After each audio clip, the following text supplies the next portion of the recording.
Hello everybody, welcome to my description here of my lesson plan for History 535. That would be the history of East Asia since World War II. So for graduate certificate students here, we were asked to construct a lesson plan using some of the research that we did in order to make really a better lesson and a stronger lesson, and then of course describe that to you guys on what we would do during our lesson here to implement it here to the students, okay? First off here, I just have this up for right now. This is on my other computer, so we'll go over some other things first here. But I'd like to go over just a little bit of intro information here about myself. First off here, this next fall will be my 7th year of teaching. It'll be my 2nd year at Annandale High School. Prior to that, I was at Crosby Ironton, just east of Brainerd there a little bit for 5 years. Moved back down here because Annandale's home for me, so back here at my alma mater. And it's been a good move so far, and I'm just looking forward to, getting more accustomed to the school district and stuff as we move on, and obviously furthering my education here with my master's program.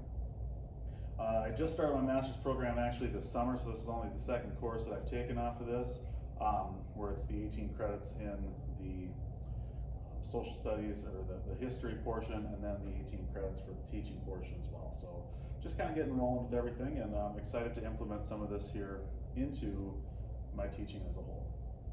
All right, so the topic here in which I had looked at here was the impact of the Korean War, but also then I wanted to explore and look at the decisions behind the United States to get involved in the Korean War and the Chinese to get involved in the Korean War, and especially focus on that Chinese decision to join into the Korean War.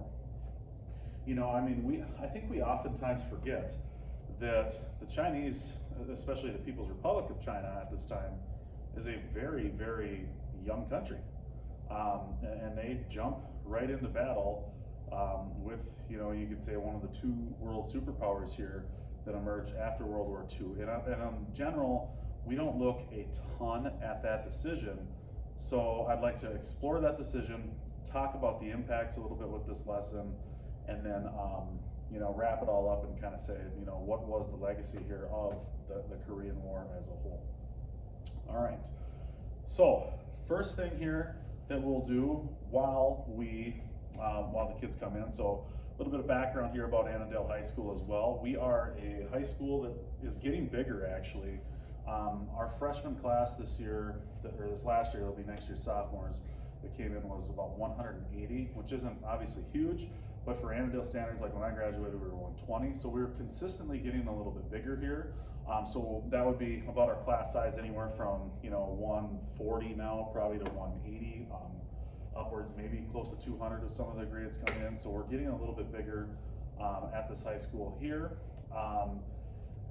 At our social studies here, we have tons of different electives we offer, but the core classes are going to be 9th grade civics, 10th grade American studies, which I teach, 11th grade world studies, economics, and then senior psych as well are the ones that we offer. So I'm going to focus here right now on my American history portion here. For this, of course, taking a history class, so this should go hand in hand really well with what I actually teach.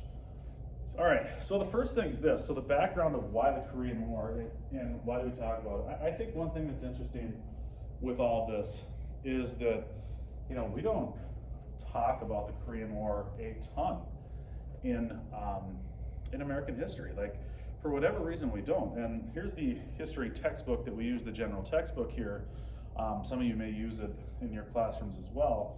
But if you look at it, I think there's like 2.5 pages only on the Korean War or World War II, which was a bigger event on the world stage, of course.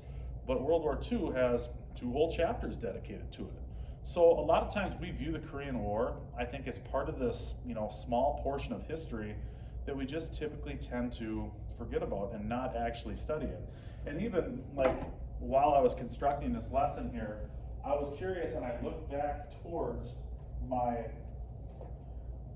college level text from when I took that course at St. Cloud State years ago. and there was only really a page and a half on the Korean War of this. So we know that the Korean War exists, but we don't know a lot of questions about the Korean War, right? I think most people would understand that, yeah, we were in this, that still North and South Korea exist. We can debate the winners and losers, but we don't get into it enough to really know as much about it as I think people should know about it. All right, starting here with the lesson. First off, I always like to start my lessons off with, I know it's cliche to say, oh, it's our bell ringer question, or our opening question, whatever it might be, but that's what I do. It at least gives me, as a teacher, an opportunity for the kids to come in. We have to take attendance, right? So it gives me an opportunity for them to come in, and they're expected then to come in, sit down. They have, a note journal that I'll have them turn in once every unit's over. Just I glance at that, but they'll get in, open that up. Like I said, gives me an opportunity to survey, to see who's here, catch up on things from yesterday with the kids. Ask them, hey, did you win your baseball game last night, or how'd the volleyball game go, and stuff like that. Just to get a general sense of how the kids are doing. So our classes here at Annandale High School are actually 90 minutes long, which is fairly long. We're block scheduled here, so we do get a lot done, it seems like, in a day, but we only have them here for a semester, so half the year, 90 minutes every single day. All right, so the background here of where we would be. So we teach history chronologically in this class. So what would happen is, we would have gotten done, of course, with our World War II unit. We would have got into parts of the Cold War, and they would be expected to, at this point, already know what the goals were of the United States and the Soviet Union during this point. So what I would put here for my bell ringer, far over here, would be two questions here that I'd like them to answer and discuss. Number one, what is the USA goals for after World War II? And number two, what is the Soviet Union's goals for after World War II?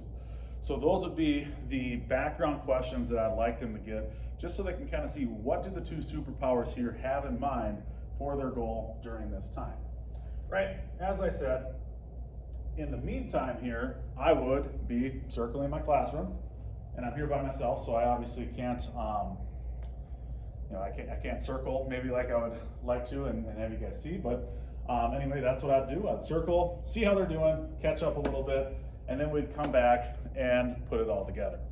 So one thing here that I have is this smart panel that we've got last year. It's a pretty good tool here for everything, I think anyway, and it has a lot of just decent apps for everything.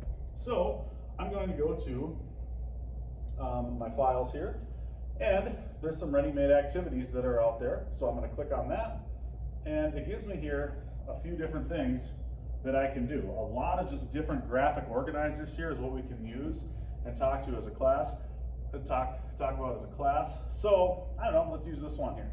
So this one here, I'm just going to use for the two goals, right?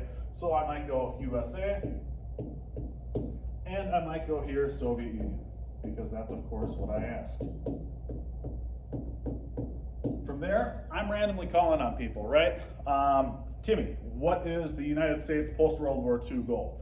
He would hopefully say a good answer, and Tim would hopefully give me the option of contain communism.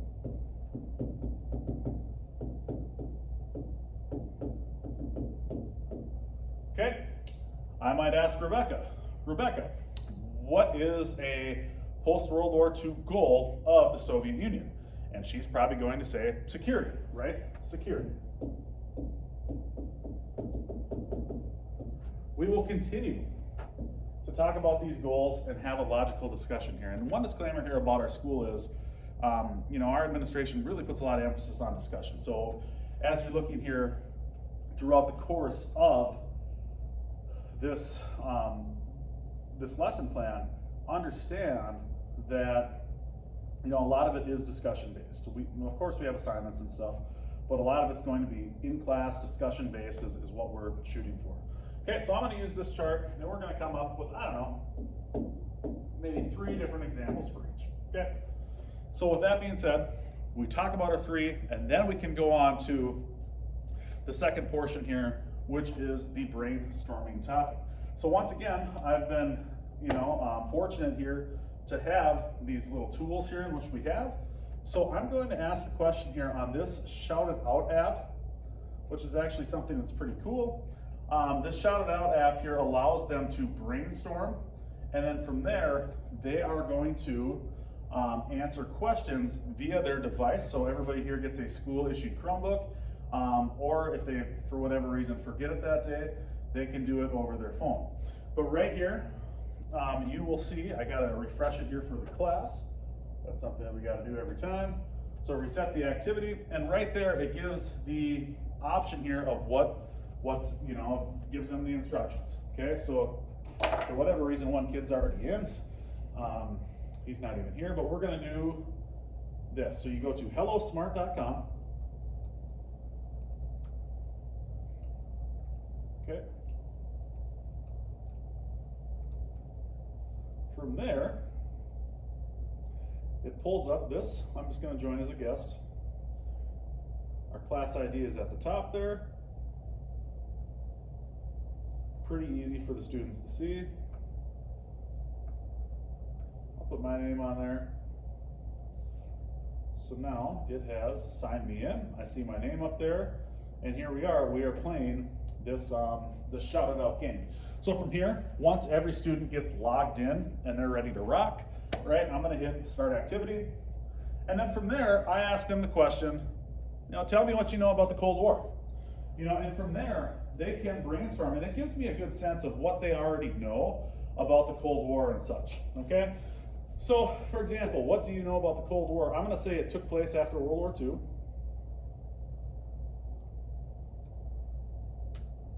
Okay, I send the response, everybody gets 3 responses. I'm going to say that China was involved, and you will say that maybe something like Douglas MacArthur was fired.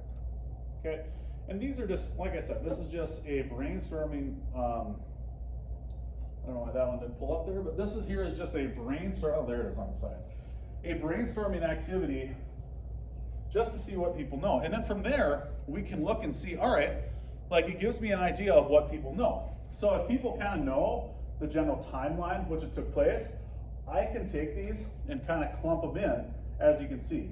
Or maybe, if there's multiple like terms up here, I can clump them together here, and it just gives me a general idea of what people already know about the Korean War. So I prefer and I like using this tool here for that reason. We can kind of clump things together and we can see exactly where people are on the right track. Okay, from there then, we are going to, so we've gotten that portion done. And from there, we're just gonna go through a little bit of background here on the Korean War as a whole. So just to get a general idea here of some certain things, so some notes and background information here. So I will then go to my computer, which it's on. Okay, got to connect here.